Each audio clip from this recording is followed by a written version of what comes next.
Tu dois m'autoriser à partager l'écran. Ok, c'est bon. Ouais, tu dois Ça marche? m'autoriser à partager l'écran. Tu n'arrives pas à partager ton écran, c'est ça? Non, oui, j'arrive pas là. Ah, attends, ah, ouais, ouais, c'est parce que j'ai oublié de cocher l'option. Voilà, là, normalement, ça doit marcher. Ok. Les participants peuvent partager simultanément leur écran. Je pense que ça doit être bon. Et C'est bon. ici, autoriser les partages. Ouais, ça doit Ok, être c'est bon bon. là. C'est bon?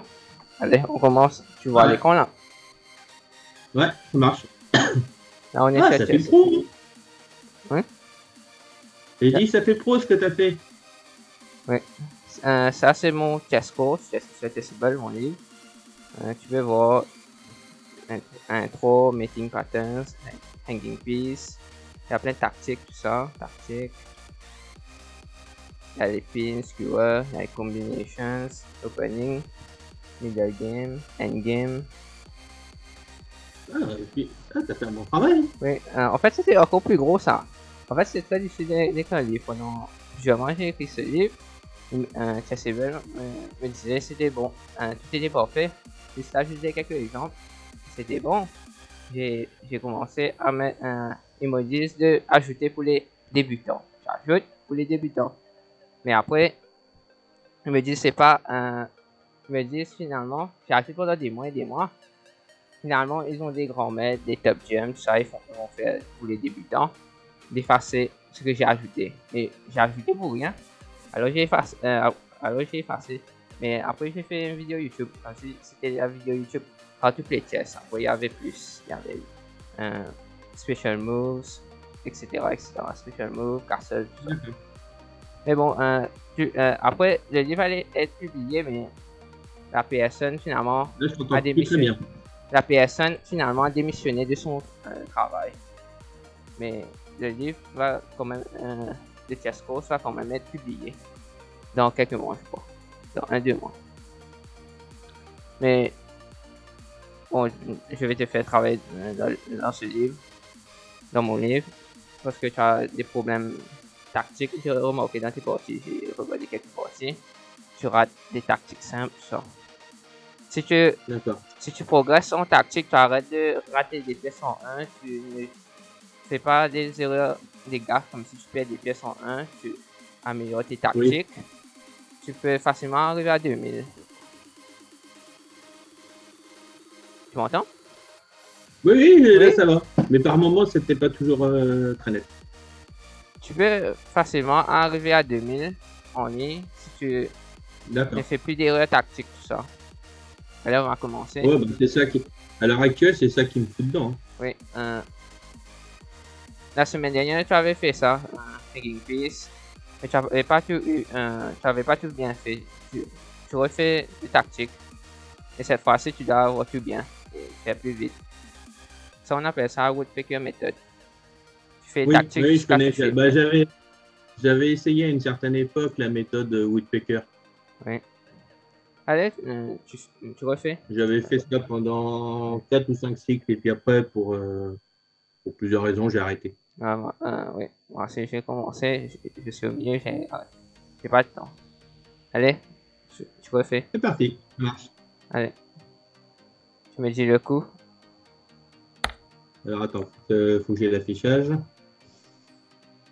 Bah là, le fou prend le cavalier en F3. Oui.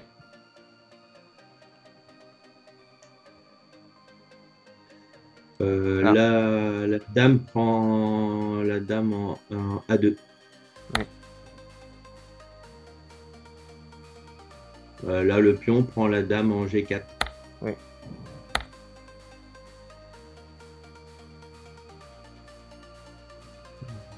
Bah là, la dame prend la dame en A6.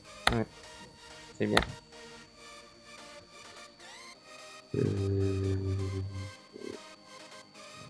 J'ai les blancs. Oui, la couleur globale est plus réfléchis.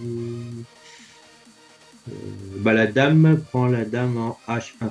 Et tu dois faire un peu vite parce que tu as déjà fait ça, ces exercices. La dernière fois, tu avais fait plus vite. Ouais, mais là, je prends un petit peu plus mon temps pour pas faire de boulettes. Donc là, avec la tour, je prends la dame en C1. Oui.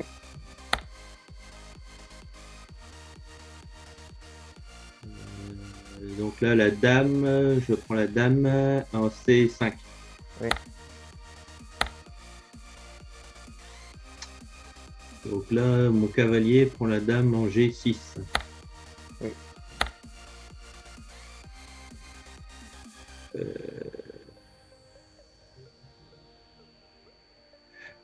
Ma dame prend la tour en E1. Oui. C'est bien.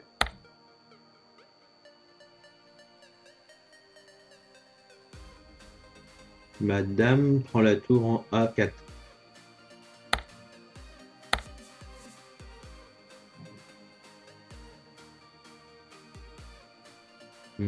Ma tour prend le fou en E2.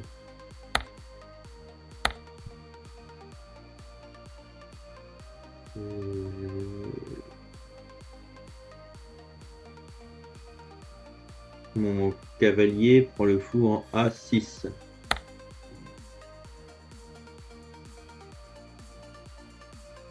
Mon pion prend le cavalier en F3.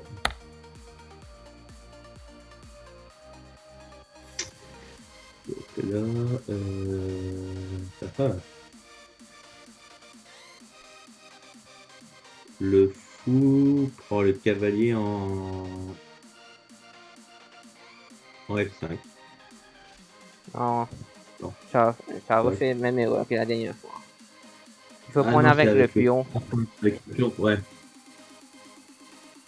C'est avec le pion là. Ouais, il faut prendre avec le pion parce que la dame peut pas prendre. Parce que après tu prends le fou ici. Même erreur, Cédric. Je m'attendais à ce que tu fasses tout bien. Allez, pas grave. Bon, ça va, c'est notre la fois dernière. Ouais, c'est bien. Ok. Là, je sais pas si tu peux faire. Moi, j'ai fait tout le livre et au deuxième temps, l'original avec lui, avec les débutants. Peut-être tu peux faire Mating Patterns, les schémas de maths, c'est très important. Comme ça. Ouais, n'importe. Parce que. Les schémas de maths, c'est pas mal. C'est des schémas de maths très importants, les plus importants. Parce que je te raconte une histoire.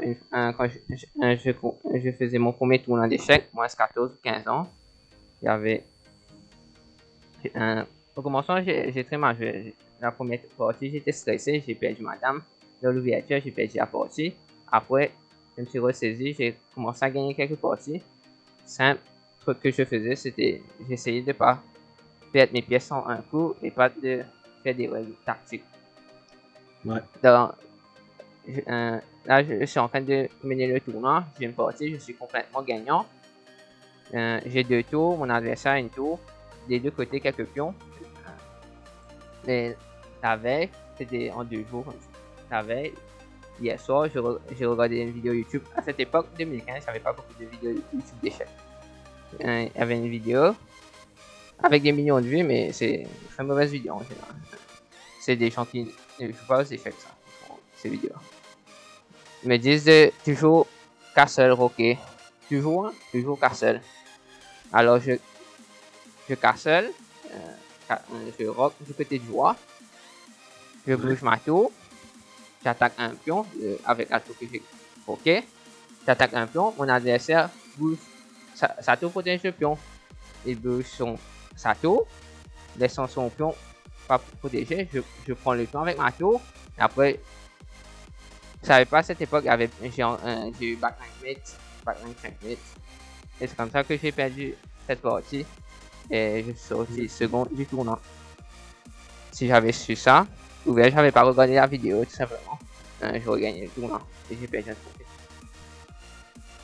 Il y avait aussi d'autres, il y a aussi plus tard peut-être je vais te montrer. Alors, il y avait aussi une partie que j'ai joué, j'ai posté la vidéo sur YouTube, je sacrifie madame pour faire Bird and Maid. Tu as regardé cette vidéo? Non, pas encore. Tu peux regarder, depuis le début, je préparais le sacrifice de la dame de l'ouverture, c'était Bird and Maid. Amazing Green Sacrifice contre un assez bon joueur, National Morse. Je préparais le sacrifice de Adam depuis le commencement parce que je connais le schéma de maths. Donc c'est comme ça que j'ai pu préparer un sacrifice de dame et c'est la fin est très jolie. J'ai sacrifié ma dame pour faire maths avec les deux fous. C'est pour ça c'est très important que tu connaisses ce schéma de maths. Ouais, tout à fait. Après, puis, Ça, j'avais déjà travaillé chez Sable les motifs de maths. Oui, dedans il y a tous les motifs de maths importants, les plus récurrents. Oui. Après, il y avait aussi, Peter, peut-être que je vais te montrer, quand tu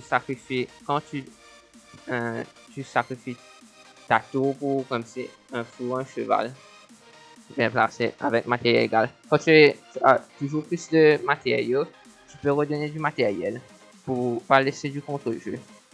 Ça aussi, Oui. j'ai une histoire Ça, je sais. assez comique. Après, je suis dans un tournoi de Blitz. Mon adversaire, c'est assez vieux,